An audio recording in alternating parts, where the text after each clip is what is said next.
पंचम श्रेणीर समस्त शिक्षार्थी को आजिर विज्ञान कालांश को स्वागत। पिलामाने तुमे गछर पत्र हलुथिबार देखिछ?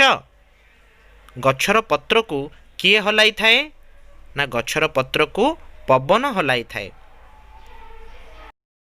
सेहीपरि तुम नाक को किछि समय आंगुठी द्वारा बंद करी पुणी थरे खोल।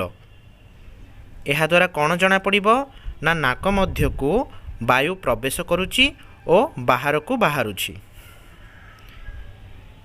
ठीक सेहीपरि विंचनार व्यवहार करला बेले कौन हुए ना वायु द्वारा पवन सृष्टि होइथाए।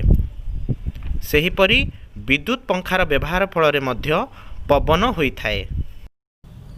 तो पिला माने एथिरु आमे कौन जानिले ना वायु बहिले पवन होइथाए। वायु आम चारिपटे रही अछि किंतु वायु को आमे देखि परिबा नहीं।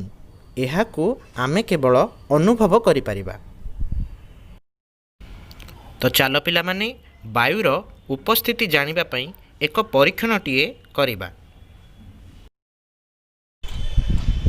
वायुर उपस्थिति को परीक्षा करिबा पई दुईटी उपकरण आवश्यक।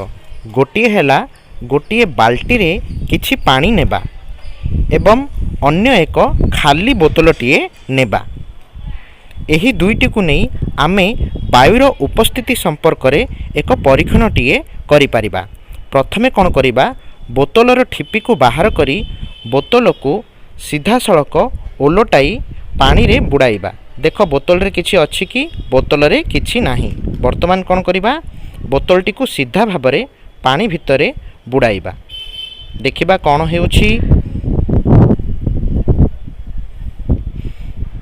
एवं ताकू बुड़ाई बाहर करदेबा।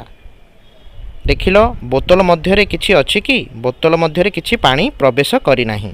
वर्तमान कौन करिबा, बोतलटी को तेरछा भाबरे पानी मध्यरे बुड़ाइबा। देख कौन हेउछि, बोतल मध्यरु किछि फोटका आकार रे वायु बाहरुछि ना देखि पारुछ।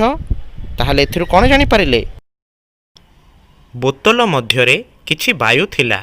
एहा पानी रे बुड़ाइबा द्वारा सेथिरे थिबा वायु बाहर को बाहरी गला। ठीक सेहीपरि आउ एक उदाहरण भी निया जाई पारिबो। पिला माने तुमे बेलून व्यवहार करिथिबो। बेलूनटी को फुंकिबा पूर्वरु सेथि मध्यरे वायु न थाए किंतु बेलूनटी को फुंकिबा फल रे एहा फुली उठे कारण एहा मध्य को वायु प्रवेश करिथाए। तो पिला माने वर्तमान देखिबा वायुर गठन कौन। वायु हेउछि विभिन्न प्रकार गैस रो एक मिश्रण।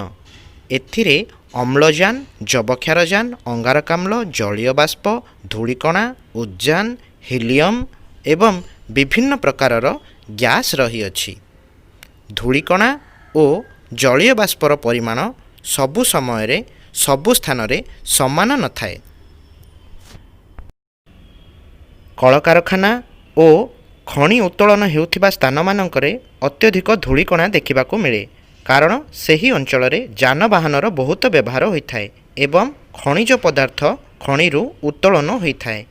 ठीक सेहीपरि वर्षा दिन रे वायुमंडल रे जलीय बाष्पर परिमाण अधिक थाए कारण सेही समय रे अत्यधिक वर्षा होइथाए। सेहीपरि वायुमंडल रे जबक्षारजान गैस रो परिमाण सर्वाधिक अटे। वायुमंडल रे शतकड़ा 78 भाग जबक्षारजान रहिछि। एहा सहित अम्लजान शतकड़ा 21 भाग रहिछि और अंगारकाम्ल शतकड़ा 0.03 भाग रहिछि। तो पिला माने आजिर कालांश रे आमे कोन पढ़िले, वायुर उपस्थिति एवं वायुरे थिबा उपादान गुड़िक केते केते परिमाण रे रहिछि।